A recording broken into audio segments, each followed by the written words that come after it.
नमस्कार प्रेक्षकांनो. आजच्या एपिसोडमध्ये इथे आता अर्णव मामांना म्हणत असतो की मामा, कशी वाटली आयडिया. तेव्हा मामा म्हणत असतात की अर्णव, तुझी आयडिया तर सरप्राईज देण्याची खूपच जास्त उत्तम आहे. ईश्वरीच्या भाषेत म्हणायचं तर बढिया बढिया आयडिया आहे तुझी. तेव्हा इथे लावण्या म्हणत असते, जीजू खरंच तुमचा प्लॅन सक्सेसफुल झाला. तेव्हा राकेश म्हणतो, हेच हेच करायचं आहे तुला लावण्या. अर्णव बरोबर तुला चांगले संबंध ठेवायचे आहेत. किती आणि काही झालं तरीसुद्धा त्याला सॉरी म्हणायचं आणि पुन्हा त्याच्या जवळ जाण्याचा प्रयत्न करायचा. त्यानंतर मामा म्हणत असतात की अर्णव, अरे ईश्वरीला सरप्राईज द्यायचं आहे तुला. मग सरप्राईजसुद्धा तिला आवडेल असंच हवं ना. त्यामुळे तू अजिबात काळजी करू नको. कशी तयारी करायची आहे ना, ती बरोबर केली जाईल. तुला जिथे हवं आहे तिथे तू तिच्यासाठी टेबल बुक कर. त्यानंतर प्रेक्षकांनो, इथे राकेश म्हणत असतो, लावण्या किती आणि काही झालं ना तरी तुझे प्रयत्न थांबायला नको आणि अर्णवच्या मनामध्ये तू व्यवस्थितरित्या तुझी जागा निर्माण कर. त्याच्याबरोबर परत मैत्री कर आणि तुझ्याकडून चूक झाली पण तुझा चांगुलपणा सोडू नकोस. त्यालाही वाटलं पाहिजे की लावण्य जरी चुकली असली तरीसुद्धा तिच्यामध्ये सुधारणा झालेली आहे. ही आता अर्णवला दिसू दे तुझ्यातला चांगुलपणा, असं राकेशने सांगितलेलं असतं.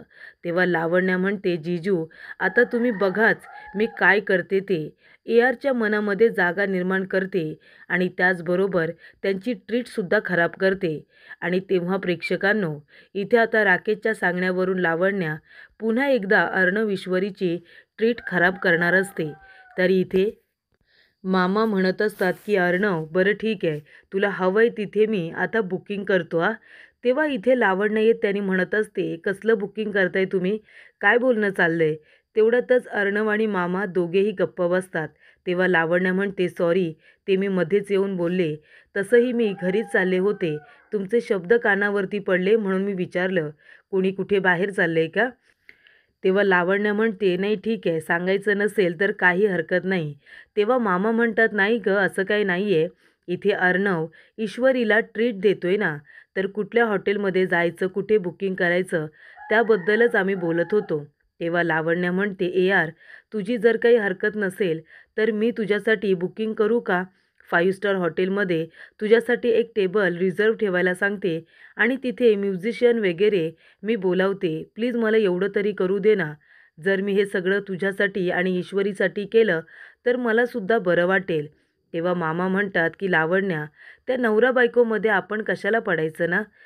तेव्हा लावण्या म्हणते, नाही मामा प्लीज, मी काही तिथे जाणार वगैरे नाही आहे, फक्त सगळी तयारी अरेंजमेंट मी करून ठेवणार. तेव्हा अर्णवने लावण्याला परवानगी दिलेली असते.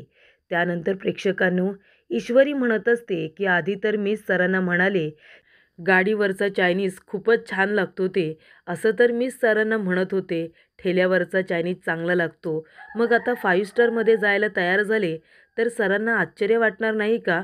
तेव्हा प्रेक्षकांनो, अर्णव येतो आणि म्हणत असतो, मी सिंदूर, मला तुझ्याशी थोडं बोलायचं आहे आणि प्लीज ऐकून घे. आणि आयडिया नाही आवडली ना तर रिॲक्ट हो. आधीच रिॲक्ट व्हायची गरज नाही आहे, कळलं तुला.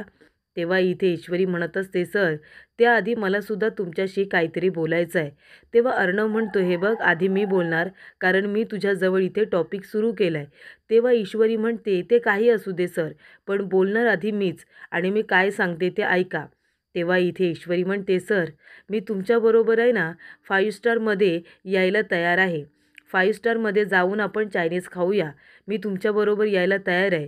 तेव्हा अर्णव म्हणतो, काय म्हणजे मगाशी तर म्हणत होतीस की तुला त्या ठेल्यावरचा चायनीज खूप आवडतो म्हणून. गाडीवरचा चायनीज हवा आहे, तोच खूप छान लागतो असं म्हणाली होतीस ना. आणि आता तू 5 स्टारला यायला तयार आहेस. तू पण ना मी सिंदूर खूपच जास्त कप्रिशियस आहेस. तेव्हा ईश्वरी म्हणते, काय काय म्हणालात मला, कप्रिशियस. म्हणजे मी तुमच्याबरोबर 5 स्टारला यायला तयार आहे तर माझा नवरा कौतुक करायचं सोडून इथे मला अनापशना बोलतोय. इंग्लिशमध्ये काय म्हणालात तुम्ही आता, मला काहीतरी वाईट बोललात ना. नाही नाही, माहिती आहे मला. तुम्हाला काय वाटलं माझी इंग्लिश एवढी वाईट आहे असं वाटलं तुम्हाला. मला कळलं तुम्ही मला इंग्लिशमध्ये कप्रिशियस म्हणालात ना. तेव्हा इथे ईश्वरीला वाटतं कप्रिशियस म्हणजे खूपच चुकीचा शब्द आहे, तिला काहीतरी अनापशना बोललाय. तेव्हा इथे ती किचनमध्ये आलेली असते. अंजली म्हणते, काय गं ईश्वरी, काय झालं. चिंटू तुला ट्रीट देणार आहे ना, कुठे जायचं ठरलंय तुमचं? तेव्हा इथे ईश्वरी म्हणत असते की हो, ते तर मला ट्रीट देणारच आहेत आणि मी पण चालले ना त्यांच्याबरोबर 5 स्टारला. तेव्हा इथे अंजली म्हणते का तुला 5 स्टारला जायचं नाही आहे का? तेव्हा ईश्वरी म्हणते नाही तसं नाही आहे. त्यांना आवडतं ना 5 स्टार वगैरे आणि मी जर तिथे गेले नाही तर उगाच मग सगळा राग माझ्यावरती काढतील. त्यांची ट्रीट पूर्ण नाही झाली तर. म्हणून त्यांना जे हवं आहे तेच मी करणार आहे. तेव्हा अंजली म्हणत असते तुम्ही पण ना खूपच जास्त क्यूट कपल आहात. म्हणजे इथे वरवर भांडता पण मनातून एकमेकांची फक्त काळजीच करता. तेव्हा ईश्वरी म्हणत असते अंजलीताई तुम्ही मला सांगा हो कप्रिशियस म्हणजे काय? अर्णव सर मला कप्रिशियस म्हणाले. हा काहीतरी वाईट शब्द आहे ना सांगा बरं. तेव्हा इथे आता अंजली म्हणत असते की हिला जर आता या शब्दाचा अर्थ सांगितला तर पुन्हा या दोघांमध्ये भांडण होईल. तेव्हा अंजली म्हणते नाही अगं या शब्दाचा अर्थ वाईट नाही आहे. कप्रिशियस म्हणजे छान, म्हणजे तो तुला छान म्हणाला, खूपच सुंदर याचा अर्थ असा होतो. तेव्हा ईश्वरी म्हणते अच्छा, म्हणजे मी 5 स्टार हॉटेलला जायला तयार झाले म्हणून सरांना ही गोष्ट आवडली आणि त्यांनी माझं कौतुक केलं, छान म्हणाले, कप्रिशियस म्हणजे छान. त्यानंतर प्रेक्षकांनो इथे आता अंजली हिने मुद्दामूनच तिला त्या शब्दाचा अर्थ सांगितलेला नसतो, कारण ईश्वरी आणि अर्णवमध्ये पुन्हा भांडण होता कामा नये म्हणून. त्यानंतर प्रेक्षकांनो इथे ईश्वरी म्हणत असते चला सर आपण निघूया उगाच उशीर व्हायला नको आणि ती दरवाजा उघडत असते. तेव्हा अर्णव म्हणतो मी सिंदोर अगं दरवाजा उघडू नकोस. तेव्हा ईश्वरी म्हणते का सर प्रत्येक वेळेला तुम्हीच दरवाजा उघडला पाहिजे असं काही नियम नाही आहे सर, मी पण उघडू शकते, या तुम्ही बसा. तेव्हा इथे अर्णव म्हणतो नाही बसू शकत कारण आपल्या गाडीचा टायर बघ पंक्चर झालाय ना. तेव्हा ईश्वरी म्हणते अरे देवा आता काय करायचं आपण? आपल्या गाडीचा टायर तर पंक्चर झाला, आता आपण कसं काय जायचं सर ट्रीटसाठी? तेव्हा प्रेक्षकांनो अर्णवने स्वतःहूनच गाडीची हवा काढलेली असते, टायर पंक्चर केलेला असतो.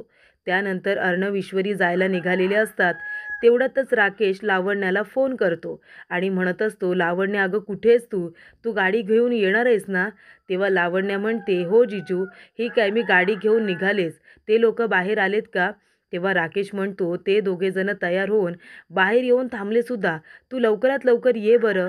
तेव्हा इथे लावण्य म्हणते हो जिजू मी लगेच आलेच. त्या दोघांची ट्रीट कशी खराब होईल ना याकडे मी जास्त लक्ष देणार आहे. त्यांना मी माझ्या गाडीतून आता हॉटेलपर्यंत घेऊन जाणार आहे आणि तिथे गेल्यानंतर मीच त्या दोघांच्या बरोबर असणार आहे असा लावण्याने प्लॅन केलेला असतो. तेव्हा इथे ईश्वरी म्हणते सर आता काय करायचं? गाडीचा टायर पंक्चर झाला मग आपण कुठे जायचं? कारण का आपल्या सगळ्या गाड्या तर बाहेर गेल्यात, ही एकच गाडी होती तुमची इथे. तेव्हा अर्णव म्हणतो मी सिंदोर तू कशाला काळजी करतेस, तिकडे बघ ना. आणि इथे अर्णव आता स्कूटी दाखवतो. तेव्हा ईश्वरी म्हणते काय स्कूटी? सर आपण ह्या स्कूटीवरून जाणार आहोत. सर तुम्ही आज माझा दिवस आहे ना एकदम बढिया केलात, एकदम बढिया. मला तर माझे जुने दिवस आता परत आठवत आहेत सर. म्हणजे तेव्हा मी स्कूटी चालवायचे ना तेव्हा मला किती मज्जा यायची सर. तेव्हा इथे ईश्वरी म्हणत असते सर आज तर तुम्ही माझ्या सगळ्या इच्छा पूर्ण करताय, मला तर खूप बढिया वाटतंय. आता तुम्ही एवढं सगळं केलेत माझ्यासाठी, मग अजून एक गोष्ट माझ्यासाठी कराल का प्लीज सर? तेव्हा अर्णव म्हणतो बोल ना काय बोलायचं आहे तुला? तेव्हा ईश्वरी म्हणते सर आज ही गाडीसुद्धा मीच चालवणार, प्लीज सर. तुम्हाला तर माहिती आहे मी गाडी किती छान चालवते, हो ना? तेव्हा अर्णव म्हणतो ठीक आहे तू गाडी चालवू शकतेस. तेव्हा ईश्वरी म्हणते काय बढिया. सर आज तुम्ही माझ्या सगळ्या इच्छा पूर्ण करताय, तुम्ही खरंच खूप कप्रिशियस आहात. माझा नवरा खूपच जास्त चांगला आहे.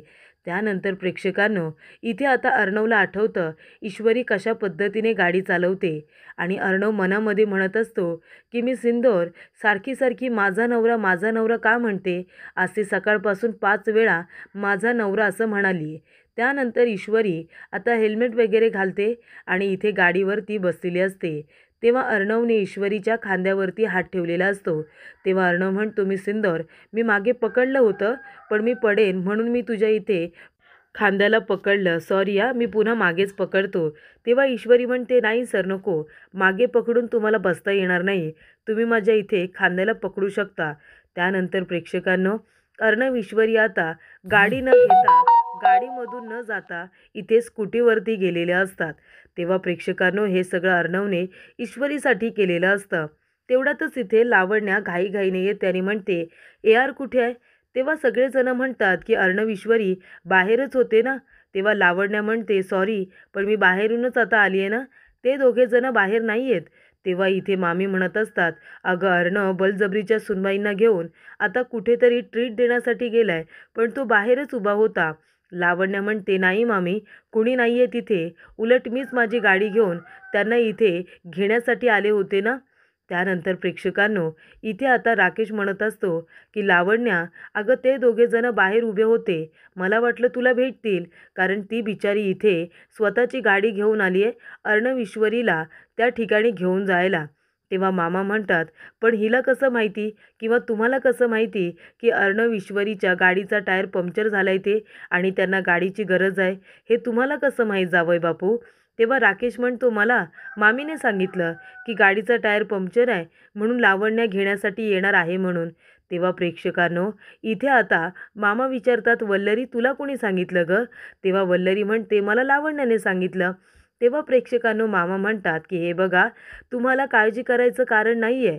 अर्णव ईश्वरी त्यांना जिथे पोचायचं होतं तिथे पोचले सुद्धा. तेव्हा कृपया तुम्ही कुणीही त्यांची काळजी करू नका, ते दोघेजण अगदी व्यवस्थित आहेत, एकत्र आहेत. आणि लावण्या, अगं तू आता आलीच आहेस तर जेवायला बस ना, आमच्याबरोबर जेवून घे. तेव्हा लावण्या म्हणते, नाही नको मामा, तशी मला ऑफिसची खूप कामं आहेत, मला निघायला हवं. तेव्हा प्रेक्षकांनो, राकेश म्हणत असतो की ह्या मामाने नक्कीच प्लॅनमध्ये काहीतरी बदल केला आहे. हा मामा नाही, शकुनी मामा आहे, शकुनी मामा. ते दोघेजण आता 5 स्टार हॉटेलला न जाता दुसरीकडेच कुठेतरी गेले असतील. तेव्हा प्रेक्षकांनो, इथे आता अर्णव म्हणतो की मी सिंदूर, थांबव थांबव, इथेच थांबव. तेव्हा ईश्वरी म्हणते, काय झालं सर, अचानक इथे का थांबवायला सांगितलं. अरे देवा, आपल्या गाडीचा टायर पंक्चर झालं की काय, नाहीतर पेट्रोल नाही ना संपलं. सर, इथे पेट्रोल संपलं की नाही ते का दिसत नाही आहे. सर, तुम्हाला गाडीच्या बाबतीत ना काही माहितीच नाही आहे, कारण तुम्हाला टू व्हीलरचं कसं कळणार, तुम्ही फोर व्हीलरमध्ये बसणार आहे, तुम्हाला कसं कळणार ह्या गाड्यांचं. आणि स्कूटी फक्त ही ठेवायची गरज नसते सर, तिची काळजीसुद्धा घ्यायची असते. गाड्यांबद्दल आपल्याला बरीचशी माहिती हवी असते सर. तेव्हा इथे अर्णव म्हणतो, मी सिंदूर, तू जरा गप्प बसतील का. आणि आपण जिथे आलो आहे ना, तिथे मोठी गाडी आणायची गरज नव्हती, कारण तिथे टू व्हीलरसुद्धा येते, जरा तिकडे बघ. तेव्हा ईश्वरी म्हणते, सर हे काय केलं तुम्ही. अहो तुम्ही तर मला 5 स्टारला घेऊन जाणार होतात ना, मग तुम्ही इथे मला ठेल्यावरती चायनीज खायला घेऊन आलात. पण सर तुम्ही तर म्हणाला होतात की 5 स्टारला जायचं म्हणून. तेव्हा अर्णव म्हणतो, मी सिंदूर, जरा तिकडे नाव वाचतेस का काय लिहिलंय ते. तेव्हा प्रेक्षकांनो, आता जी ठेल्याची गाडी असते ना, त्याच्यावरती 5 स्टार चायनीज सेंटर असं लिहिलेलं असतं. आणि त्यामुळे प्रेक्षकांनो, इथे ईश्वरी आता जोरजोरात हसायला लागते. ती म्हणते, अच्छा, म्हणजे तुम्ही या 5 स्टारबद्दल बोलत होता का, म्हणजे आपण ठेल्यावरतीच इथे चायनीज खाणार आहोत. सर काय सांगू तुम्हाला, ठेल्यावरच्या चायनीजला चव आहे ना, खूपच जास्त छान असते सर. सर, तुम्ही आज माझा किती विचार केला आहेत, सगळ्या गोष्टी माझ्या मनासारख्या केल्या आहेत. खऱ्या अर्थाने तुम्ही मला ट्रीट दिले सर, माहिती आहे का तुम्हाला. सर खरंच तुम्ही खूपच जास्त कप्रिशियस आहात. माझा नवरा माझा किती विचार करतो हे या गोष्टीवरून सिद्ध झालं सर. तेव्हा अर्णव म्हणतो, बरं ठीक आहे, तू चल, मी आलोच. तेव्हा इथे ईश्वरी आता ठेल्यावरती येऊन आनंदी झालेली असते. इथे गाडीवरचा चायनीज आणि त्याची चव अप्रतिम असते असं इथे ईश्वरीला वाटत असतं. तेव्हा ईश्वरी म्हणते, सर हे बघा, आता इथलं चायनीज तुम्ही खाऊनच बघा किती छान असतं ते. तेव्हा प्रेक्षकांनो, अर्णव म्हणत असतो की मी सिंदूर, अगं चेअरवरती बसताना बघायचं ना, चेअरला कचरा वगैरे नाही आहे ना. तेव्हा ईश्वरी म्हणते, सर इतका विचार नाही करायचं हो, बसा बसा, बिंदास्त बसा. तेव्हा अर्णव म्हणतो, मी सिंदूर, आता सांग, स्टार्टअपमध्ये काय खाणार आहेस तू. तेव्हा ईश्वरी म्हणते, सर आता येऊ द्या तर चायनीज, मी तर लगेचच स्टार्ट होणार आहे. सगळ्यात आधी ना सर आपण एक काम करूया, आपण टाईमपास खाऊया, सेजवान चटणीबरोबर आपण टाईमपास खाऊया सर, मग तर चालेल ना. तेव्हा अर्णव म्हणतो, टाईमपास म्हणजे काय. ईश्वरी म्हणते, थांबा, मी जाऊन ऑर्डर देते. आणि ईश्वरी म्हणते, दादा आम्हाला ना 2 टाईमपास पाहिजे. तेव्हा इथे आता टाईमपास दिला जातो. तेव्हा अर्णव म्हणतो, मी सिंदूर, हा टाईमपास नाही आहे, याला चाऊमिन म्हणतात, चाऊमिन. तेव्हा ईश्वरी म्हणते, जशी जागा असेल ना सर, तसा पदार्थांना शब्द असतो. आता इथे चाऊमिन कसं म्हणायचं, इथे याला टाईमपासच म्हणायचं. सर तुम्ही खाऊन बघा बरं. असा इकडे आता एक छान असा चाऊमिन घ्यायचा आणि हवी तेवढी त्याला शेजवान चटणी लावायची आणि खायचं. बघा सर, टाईमपास खाऊन बघा, छान लागलं ना. तेव्हा इथे अर्णवला तिखट लागतं. तो म्हणतो, "पाणी, पाणी." ईश्वरी म्हणते, "नाही सर, पाणी नाही प्यायचं. पाणी पिऊन उगाच त्या टाईमपासला तुम्ही गाळबोट लावू नका सर. हे बघा तिखटाला तिखटच मारतं. ओ दादा एक काम करा, 2 सूप द्या बरं, चायनीज सूप आणा." तेव्हा इथे आता सूपसुद्धा दिलेलं असतं. तेव्हा ईश्वरी म्हणते, "सर आता हे गरमागरम सूप प्या बरं, म्हणजे तुम्हाला कसं बरं वाटेल. तिखटाला तिखटच मारतं. आता तुम्ही 2 मिनिटात प्रो व्हाल प्रो." तेव्हा तिथे बाजूला बसलेल्या काकी म्हणत असतात, "काय पण ही बाई आहे, हिच्या नवऱ्याला इतकं तिखट लागतंय, पण ती पाणी पिऊ देत नाहीये. नवऱ्याची काळजी नाही आहे वाटतं तिला." तेव्हा इथे ईश्वरी म्हणते, "ओ काकू, माझ्या नवऱ्याची मला खूप काळजी आहे आणि तुम्ही आमच्याकडे कशाला लक्ष देताय? तुमच्या समोर जे खायला दिले त्याच्याकडे लक्ष द्या ना. बघा मला माझ्या नवऱ्याची किती काळजी आहे ते. त्यांना मी तिखट खाण्यामध्ये सुद्धा प्रो करते. म्हणजे कधी कुठे गेल्यानंतर तिखट लागलं तर त्यांना त्रास व्हायला नको म्हणून. माझ्या नवऱ्याची काळजी मला नाही तर काय तुम्हाला आहे?" तेव्हा प्रेक्षकांनो, इथे आता ईश्वरी म्हणते, की "माझा नवरा मला इथे चायनीज खाण्यासाठी घेऊन आलाय. एवढं मोठं सरप्राईज दिले मला. माझ्या नवऱ्याची काळजी मला नसेल का? कारण माझा नवरा आहेच कप्रिशियस." तेव्हा अर्णव आपल्या मनात म्हणत असतो, की मी सिंदूरला असं वाटतंय कप्रिशियस म्हणजे त्याचा अर्थ चांगला काहीतरी आहे. म्हणून ती सारखी-सारखी मला कप्रिशियस म्हणते आणि माझं कौतुक करते. तेव्हा अर्णव म्हणत असतो, "मी सिंदूर तुला एक शब्द विचारू का? तू सारखी-सारखी माझा नवरा असं का बोलतेस? म्हणजे तुला असं इनडायरेक्टली मला काही सांगायचं आहे का? म्हणजे तू माझा नवरा असं म्हणतेस म्हणून विचारलं. जे काही असेल मनामध्ये ते डायरेक्टली मला सांग ना. मनामध्ये असं ठेवू नकोस. काय झालं मी सिंदूर, तुला भीती वाटते का माझ्याजवळ बोलायला?" त्यानंतर प्रेक्षकांनो पुढील भागामध्ये इथे अर्णव म्हणत असतो, "मी सिंदूर हे बघ जे काही मनामध्ये असेल ना, ते मला सांगून टाक. मनात ठेवू नकोस. तू मला तसंही तुझा नवरा मानत नाही आणि आता सारखी माझा नवरा बोलतेस म्हणून विचारलं." तेव्हा इथे आता ईश्वरीला ठसका लागतो. तेव्हा अर्णव म्हणतो, "पाणी नाही, पाणी नाही. Soup P, soup P. कसं आहे ना मी सिंदूर, तिखटाला तिखटच मारतं. असं तूच म्हणालीस ना. हे गं सूप पी बरं." तेव्हा अर्णवसुद्धा ईश्वरीला आपल्या हाताने सूप पाजतो. त्यानंतर प्रेक्षकांनो, इथे अंजली अर्णवला म्हणत असते, की तिने दरवाजा उघडलेला असतो. तेव्हा ईश्वरी आणि अर्णव म्हणतात, की "हे काय? अजून तू जागी आहेस का ताई?" तेव्हा अंजली म्हणते, "हो रे, हे कामानिमित्त कुठेतरी बाहेर गेलेत ना, त्यांचीच वाट बघते. अजूनपर्यंत घरी आलेले नाही आहेत ते." तेव्हा इथे ईश्वरी आणि अर्णव यांना टेन्शन येतं. तेव्हा "तू कशाला जागी राहिलीस?" असं विचारलं जातं. तेव्हा अंजली म्हणते, "आता नवरा म्हणजे आपलं सर्वस्व असतं नाही का? नवरा म्हणजे सगळ्यात महत्त्वाचा व्यक्ती. मग आपण नाही त्याची काळजी घेणार तर कोण घेणार, बरोबर ना?" तेव्हा ईश्वरी म्हणते, "हो, अगदी बरोबर." तेव्हा इथे अर्णव म्हणत असतो, की "ताई, अगं तू इतकं प्रेम करतेस त्या माणसावरती, पण पण तो तुझं इतकं प्रेम डिझर्व्ह नाही करत." असं अर्णव म्हणतो. तर इथे सकाळी अंजली आता घरामध्ये नसते.